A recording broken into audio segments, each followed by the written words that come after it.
जय श्री हरि।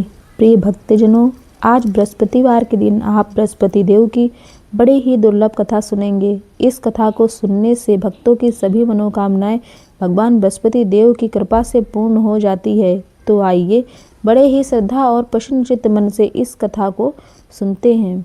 भारतवर्ष में एक प्रतापी और दानी राजा राज्य करता था। वह नित्य गरीबों और ब्राह्मणों की सहायता करता था। यह बात उसकी रानी को अच्छी नहीं लगती थी। वह ना ही गरीबों को दान देती और ना ही भगवान का पूजन करती थी, और राजा को भी दान देने से मना किया करती थी।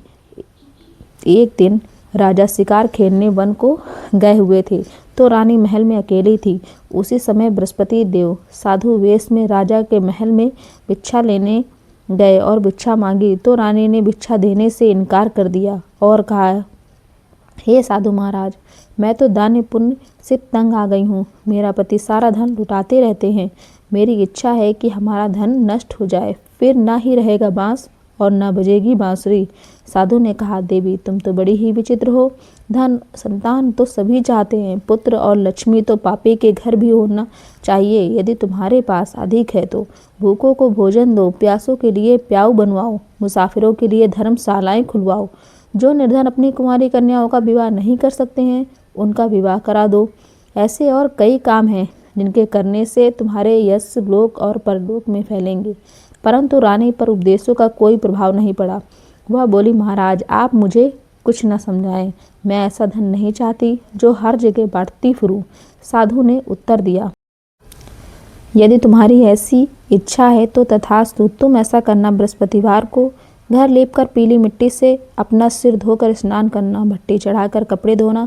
ऐसा करने से आपका सारा धन नष्ट हो जाएगा। इतना कहकर साधु महाराज वहाँ से आलोप हो गए, और साधु के कही बातों को पूरा करते हुए रानी को केवल 3 बृहस्पतिवार ही बीते थे कि उसका सारा धन नष्ट हो गया। भोजन के लिए राजा का परिवार तरसने लगा। तब एक दिन राजा ने रानी से कहा, हे रानी तुम यहीं रहो, मैं दूसरे देश को जाता हूँ, क्योंकि यहाँ पर सभी लोग मुझे जानते हैं, इसलिए मैं कोई छोटा कार्य नहीं कर सकता। ऐसा कहकर राजा प्रदेश चला गया। वहाँ वह जंगल से लकड़ी काट कर लाता और शहर में बेचता। इस तरह वह अपना जीवन व्यतीत करने लगा। इधर राजा के प्रदेश जाते ही रानी और दासी दुखी रहने लगीं। एक बार जब रानी और दासी को 7 दिनों तक बिना भोजन के रहना पड़ा, तो रानी ने अपनी दासी से कहा, हे दासी, पास ही के नगर में मेरी बहन रहती है। वह बड़ी ही धनवान है। तू उसके पास जा और कुछ हो सके ताकि थोड़ा। रानी दासी की बहन के पास गई। उस दिन की बहन उस समय बृहस्पतिवार व्रत की कथा सुन रही थी। दासी ने रानी की बहन को अपनी रानी का संदेश दिया, लेकिन रानी की बड़ी बहन ने कोई उत्तर नहीं दिया। जब दासी को रानी की बहन से कोई उत्तर नहीं मिला तो वह बहुत दुखी हुई और उसे क्रोध भी आया।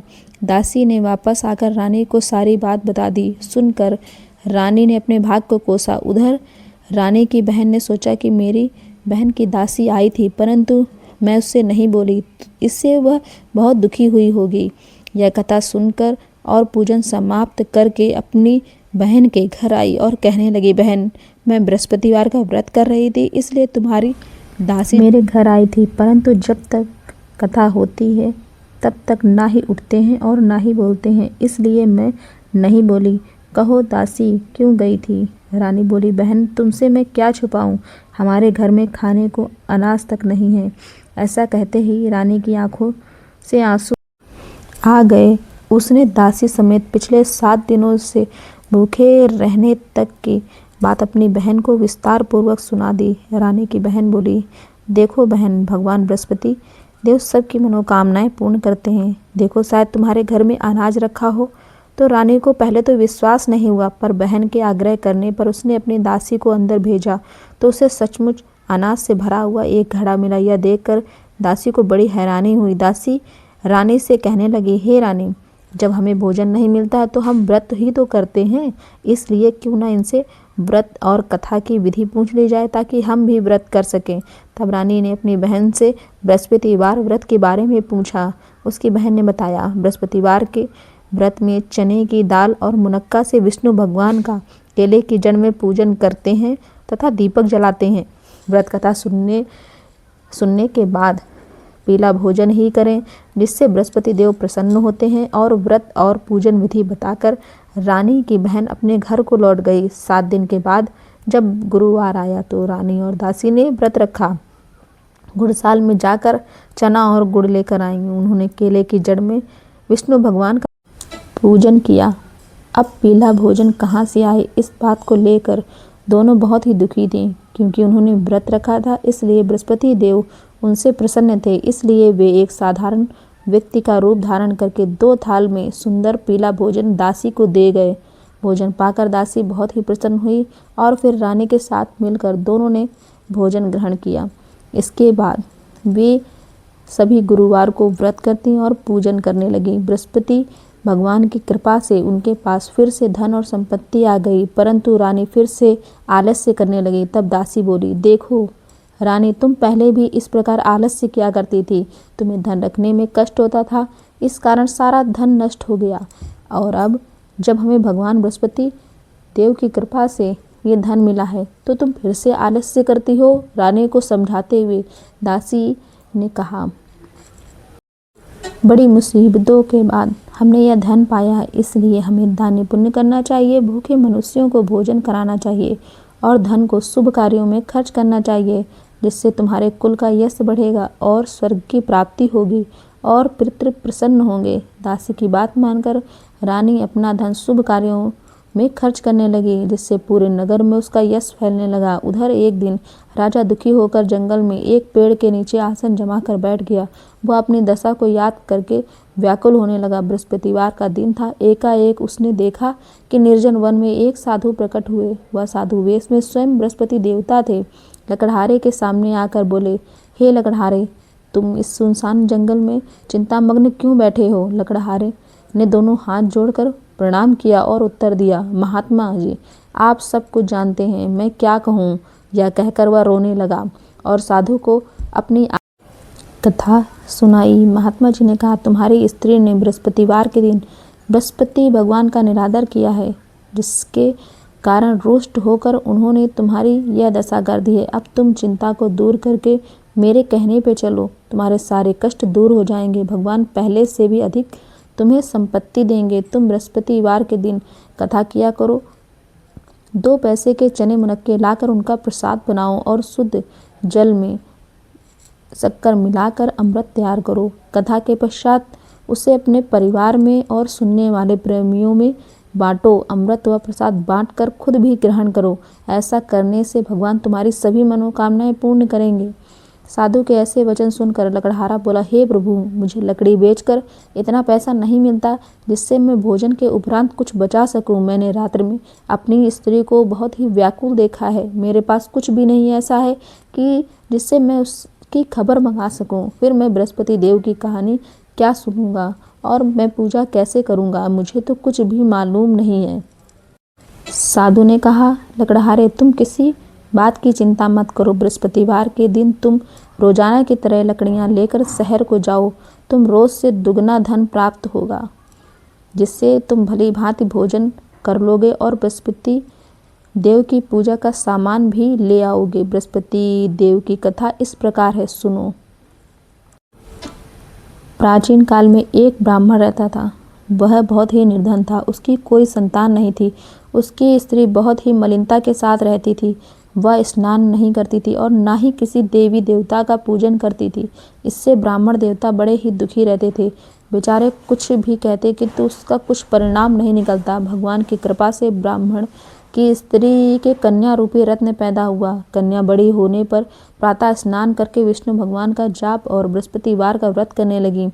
अपने पूजन पाठ को समाप्त करने के बाद वह विद्यालय जाती और अपनी मुट्ठी में जौ भर के ले जाती और पाठशाला के मार्ग में डालती जाती।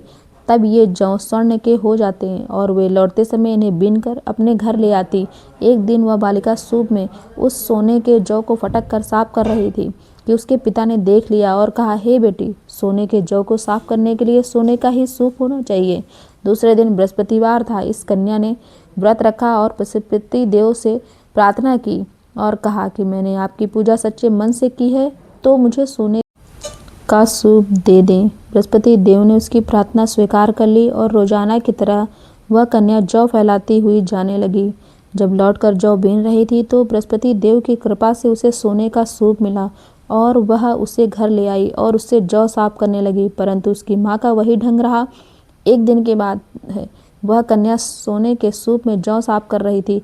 उस समय शहर का राजपुत्र वहां से होकर निकला। इस कन्या के रूप और कार्य को देखकर मोहित हो गया और अपने घर आकर भोजन और जल त्याग कर उदास होकर लेट गया। राजा को इस बात का पता लगा तो वह अपने प्रधानमंत्री के साथ उसके पास गए और बोले, हे बेटा, तुम्हें किस बात का कष्ट है? किसी ने तुम्हारा अपमान किया है अथवा और कोई कारण है?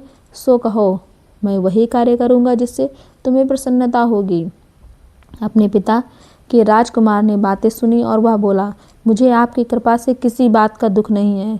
किसी ने मेरा अपमान नहीं किया है, परंतु मैं उस लड़की से विवाह करना चाहता हूँ जो सोने के सूप में जौ साफ कर रही थी। यह सुनकर राजा आश्चर्य में पड़ गया और बोला, हे बेटा, इस तरह की कन्या का पता तुम ही लगाओ, मैं उसके साथ तुम्हारा विवाह अवश्य ही करा दूंगा। राजकुमार ने उस लड़की के घर का पता बताया। तब मंत्री उस लड़की के घर गए, ब्राह्मण देवता को सभी हाल बताया। ब्राह्मण देवता राजकुमार के साथ अपनी कन्या का विवाह करने के लिए तैयार हो गए और विधि विधान के अनुसार ब्राह्मण की कन्या का विवाह राजकुमार के साथ हो गया। कन्या के घर से जाते ही पहले की भांति उस ब्राह्मण देवता के घर में गरीबी का निवास हो गया। अब भोजन के लिए भी अन्न बड़ी मुश्किल से मिलता था। एक दिन दुखी होकर ब्राह्मण देवता अपनी पुत्री के पास गए। बेटी ने पिता की दुखी अवस्था को देखा और अपनी माँ का हाल पूछा। तब ब्राह्मण ने भी सभी हाल बताया। कन्या ने बहुत सारा धन देकर अपने पिता को विदा किया। इस तरह ब्राह्मण का कुछ समय सुखपूर्वक बीता तथा कुछ दिनों के बाद फिर वही हाल हो गया। ब्राह्मण फिर से अपनी कन्या के यहाँ गए और सारा हाल बताया तो लड़की बोली, हे पिताजी, आप माताजी को यहाँ ले आए, मैं उन्हें विधि बता दूंगी जिससे उनकी गरीबी दूर हो जाएगी। वह ब्राह्मण देवता अपनी स्त्री को साथ लेकर पहुँचे तो उसने अपनी माँ को समझाया कि हे माँ, तुम प्रातःकाल स्नान आदि किया करो और विष्णु भगवान का पूजन किया करो तो सब दरिद्रता दूर हो जाएगी। परंतु उसकी माँ ने एक भी बात नहीं मानी और प्रातःकाल उठकर अपनी पुत्री के बच्चों की जूठन को खा लिया। इससे उसकी पुत्री को गुस्सा आया और उसने एक रात को एक कोठरी से सारा सामान बाहर निकाल दिया और अपनी माँ को उसमें बंद कर दिया। प्रातः उसमें से उसे निकाला और स्नान आदि कराया और पूजा पाठ करवाया तो उसकी माँ की बुद्धि ठीक हो गई। इसके बाद वह नियम से पूजा पाठ करने लगी और प्रत्येक बृहस्पतिवार को व्रत रखने लगी। इस व्रत के प्रभाव से उसकी माता और पिता बहुत ही धनवान और पुत्रवान हो गए। बृहस्पति देवता के प्रभाव से इस लोक के सुख को भोगकर अंत में स्वर्ग को प्राप्त हुए। इस तरह कहकर साधु देवता वहां से अंतर ध्यान हो गए। धीरे धीरे समय व्यतीत होने पर वही बृहस्पतिवार का दिन आया। लकड़हारा जंगल से लकड़ी काटकर किसी शहर में बेचने गया। उस दिन उसे और भी दिन से अधिक पैसा मिला। राजा ने चना गुड़ आदि लाकर गुरुवार का व्रत किया। उस दिन उसके सभी कलेश दूर हो गए, परंतु जब दोबारा गुरुवार का दिन आया तो वह व्रत करना भूल गया। इस कारण बृहस्पति भगवान उससे नाराज हो गए। उस दिन उस नगर के राजा ने विशाल यज्ञ का आयोजन किया था तथा शहर में एक घोषणा कराई थी कि कोई भी मनुष्य अपने घर में भोजन न बनवाए, ना ही आग जलाए। समस्त जनता मेरे यहाँ भोजन करने आए। इस आज्ञा को जो नहीं मानेगा उसे फांसी की सजा दी जाएगी। इस तरह की घोषणा संपूर्ण नगर में करवा दी गई। राजा की आज्ञा के अनुसार शहर के सभी लोग भोजन करने गए, लेकिन लकड़हारा कुछ देर से पहुंचा, इसलिए राजा उसको अपने साथ घर लेकर गया और भोजन करवा ही रहे थे तभी रानी की दृष्टि उस खूंटी पर पड़ी जिस पर उसका हार लटका हुआ था, पर वहां पर दिखाई नहीं दिया। रानी ने निश्चय किया कि मेरा हार इसी मनुष्य ने चुरा लिया है। उसी समय सिपाहियों को बुलाकर उसे कारागार में डलवा दिया। जब लकड़हारा कारागार में पड़ गया तो वह बहुत दुखी हुआ और विचार करने लगा कि ना जाने कौन से पूर्व जन्म के कर्म से मुझे यह दुख प्राप्त हुआ है, और उसी साधु को याद करने लगा जो जंगल में मिला था। उसी समय तत्काल बृहस्पति देव साधु के रूप में प्रकट हुए और उसकी दशा को देखकर कहने लगे, अरे मूर्ख, तूने बृहस्पति देव की कथा नहीं करी, इस कारण से तुझे दुख प्राप्त हुआ है। अब चिंता मत कर, बृहस्पतिवार के दिन कारागार के दरवाजे पर 4 पैसे पड़े मिलेंगे, उनसे तू बृहस्पति देव की पूजा करना, तेरे सभी कष्ट दूर हो जाएंगे। बृहस्पतिवार के दिन उसे 4 पैसे मिले। लकड़हारे ने कथा की। उसी रात्रि को बृहस्पति देव ने उस नगर के राजा को स्वप्न में कहा, हे राजा, तुमने जिस आदमी को कारागार में बंद किया है वह निर्दोष है, वह राजा है और उसे छोड़ दो। रानी का हार उसी खूंटी पर टंगा है, अगर तूने ऐसा नहीं किया तो मैं तेरे राज्य को नष्ट कर दूंगा। इस तरह रात के स्वप्न को देखकर राजा प्रातःकाल उठा और खूंटी पर हार को देखकर लकड़हारे को बुलाकर क्षमा मांगी और लकड़हारे को सुंदर योग्य वस्त्र आभूषण देकर विदा किया। बृहस्पति देव की आज्ञा के अनुसार लकड़हारा अपने नगर को चल दिया। राजा जब अपने नगर के निकट पहुंचा तो उसे बड़ा ही आश्चर्य हुआ। नगर में पहले से अधिक बाग, तालाब, कुआं और बहुत सी धर्मशालाएं, मंदिर आदि बनी हुई थी। राजा ने पूछा, यह किसका बाग और धर्मशाला है? तब नगर के सभी लोग कहने लगे, यह तो रानी और बंदी के हैं। तो राजा को आश्चर्य हुआ और गुस्सा भी आया। जब रानी ने यह खबर सुनी तो राजा आ गए हैं, तो उसने दासी से कहा, हे दासी देख, राजा हमको इतनी बुरी हालत में छोड़ गए थे। हमारी ऐसी हालत देखकर वह लौट ना जाए, इसलिए तू दरवाजे पर खड़ी हो जा। आज्ञा के अनुसार दासी दरवाजे पर खड़ी हो गई। राजा आए तो उन्हें अपने साथ लेकर आई। तब राजा ने क्रोध करके अपनी रानी से पूछा कि यह धन तुम्हें कैसे प्राप्त हुआ है? तब उन्होंने कहा, हमें यह सब बृहस्पति देव के व्रत के प्रभाव से प्राप्त हुआ है। राजा ने निश्चय किया कि 7 रोज तो सभी बृहस्पति देव का पूजन किया करते हैं, परंतु मैं प्रतिदिन दिन में 3 बार कहानी और रोज व्रत किया करूंगा। अब हर समय राजा के रुपट्टे में चने की दाल बंधी रहती, वह दिन में 3 बार कहानी कहते। एक रोज राजा ने विचार किया कि चलो अपनी बहन के यहाँ हो आवें। इस तरह निश्चय करके राजा घोड़े पर सवार होकर अपनी बहन के यहाँ चलने लगा। मार्ग में उसने देखा कि कुछ आदमी एक मुर्दे को लिए जा रहे हैं। उन्हें रोककर राजा कहने लगा, अरे भाइयों, मेरे बृहस्पति देव की कथा सुन लो। वे बोले, हमारा तो आदमी मर गया है, इसको अपनी कथा की पड़ी है। परंतु कुछ आदमी बोले, अच्छा कहो, हम तुम्हारी कथा सुनेंगे। राजा ने दाल निकाली और जब कथा आधी ही हुई थी कि मुर्दा हिलने लगा। जब कथा समाप्त होने लगी तो राम राम कह के मनुष्य उठकर खड़ा हो गया। आगे मार्ग में उसे किसान खेत में हल चलाता हुआ मिला तो राजा ने उसे देखकर बोला, हे भैया, तुम मेरी बृहस्पतिवार की कथा सुन लो। किसान बोला, जब तक मैं तेरी कथा सुनूंगा तब तक 4 हरैया जोत लूंगा, जा अपनी कथा किसी और को सुनाना। इस तरह राजा आगे चला गया। राजा के हटते ही बैल पछाड़ खाकर गिर गए और किसान के पेट में दर्द होने लगा। उसी समय उसकी माँ रोटी लेकर आई थी। जब उसने यह देखा तो उसने पुत्र से सारा हाल पूछा। बेटे ने सभी हाल कह दिया तो बुढ़िया दौड़ी दौड़ी उस घुड़सवार के पास गई और उससे बोली, मैं तेरी कथा सुनूंगी, तो अपनी कथा मेरे खेत पर चलकर ही कहना। राजा ने बुढ़िया के खेत पर जाकर कथा कही तो उसके सुनते ही बैल उठकर खड़े हो गए और किसान के पेट का दर्द भी बंद हो गया। राजा अपनी बहन के घर पहुंचा। बहन ने भाइयों की खूब मेहमानी की। दूसरे रोज प्रातःकाल राजा जागा तो उसने देखा कि सभी लोग भोजन कर रहे थे। राजा ने अपनी बहन से कहा, ऐसा कोई मनुष्य है जिसने भोजन ना किया हुआ हो तो वह मेरी कथा सुन ले। बहन बोली, हे भैया, यह ऐसा देश है, पहले यहाँ के लोग भोजन करते हैं, बाद में अन्य काम करते हैं। अगर कोई पड़ोस में हो तो मैं देख आऊं। वह ऐसा कहकर देखने चली गई, परंतु उसे कोई व्यक्ति नहीं मिला जिसने भोजन न किया हो। अंत में वह एक कुम्हार के घर गई जिसका लड़का बीमार था। उससे मालूम हुआ कि उसके यहाँ 3 रोज से किसी ने भी भोजन नहीं किया। रानी ने अपने भाई की कथा सुनने के लिए कुम्हार से कहा। वह तैयार हो गया। राजा ने जाकर बृहस्पतिवार की कथा कही, जिसको सुनकर उसका लड़का ठीक हो गया। अब तो राजा की प्रशंसा होने लगी। एक रोज राजा ने अपनी बहन से कहा कि हे बहन, हम घर को जाएंगे, तुम भी तैयार हो जाओ। राजा की बहन ने अपनी सास से कहा तो सास ने कहा, तू चली जा, परंतु अपने लड़कों को मत ले जाना, क्योंकि तेरे भाई की कोई औलाद नहीं है। बहन ने अपने भाई से कहा, भैया मैं तो चलूंगी, पर कोई बालक नहीं चलेगा। तो राजा बोला, जब कोई बालक ही नहीं जाएगा तो तुम जाकर क्या करोगी? बड़े दुखी मन से राजा अपने नगर को लौट गया। रानी ने अपनी रानी से कहा, हम निर्वंशी हैं, हमारा मुंह देखने का धर्म नहीं है और कुछ भोजन आदि नहीं किया। रानी बोली, बृहस्पति देव ने हमें सब कुछ दिया है तो वह हमें औलाद अवश्य देंगे। उसी रात को बृहस्पति देव ने राजा के स्वप्न में आकर कहा, हे राजा, उठो, सभी सोच त्याग दो, तेरी रानी गर्भ से है। राजा को यह बात सुनकर बड़ी खुशी हुई। 9वें महीने में उसके गर्भ से एक सुंदर पुत्र पैदा हुआ। तो राजा बोला, हे रानी, स्त्री बिना भोजन के रह सकती है, परंतु बिना कुछ कहे नहीं रह सकती। जब मेरी बहन आए तो तुम उससे कुछ मत कहना।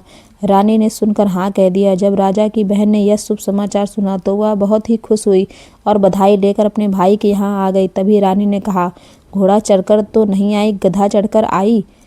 तब राजा की बहन बोली, हे भाभी, अगर मैं इस प्रकार ना कहती तो तुम्हें औलाद कैसे मिलती। बृहस्पति देव ऐसे ही हैं, जैसी जिनके मन में कामनाएं होती हैं वे सभी को पूर्ण करते हैं। जो सद्भावना पूर्वक बृहस्पतिवार का व्रत करता है और कथा पढ़ता है अथवा सुनता है, दूसरों को सुनाता है, बृहस्पति देव उसकी सभी मनोकामनाएं पूर्ण करते हैं। बृहस्पति देवता उनकी सदैव रक्षा करते हैं। जो संसार में सद्भावना और सच्चे हृदय से बृहस्पति देव का पूजन करते हैं, उनकी सभी मनोकामनाएं उसी प्रकार से पूर्ण होती हैं जैसे राजा और रानी ने बृहस्पति देव की कथा का गुणगान किया है। उनकी सभी इच्छाएं बृहस्पति देव ने पूर्ण की। मनुष्य को हृदय से उनका मनन करते हुए जयकारा करना चाहिए। तो प्रेम से बोलिए, बृहस्पति देव की जय, विष्णु भगवान की जय, समस्त देवी देवताओं की जय। अब आप भगवान बृहस्पति देव की आरती का श्रवण कीजिए। ओम जय बृहस्पति देवा, ओम जय बृहस्पति देवा, छिन छिन भोग लगाऊं, कदली फल मेवा। ओम जय बृहस्पति देवा, तुम पूर्ण परमात्मा, तुम अंतर्यामी, जगत पिता जगदीश्वर, तुम सबके स्वामी।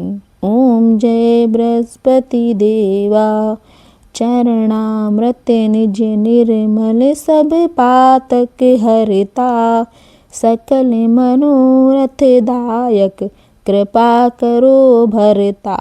ओम जय बृहस्पति देवा, तन मन धन अर्पण करे, जो जन शरण पड़े, प्रभु प्रकट तब होकर, आकर द्वार खड़े।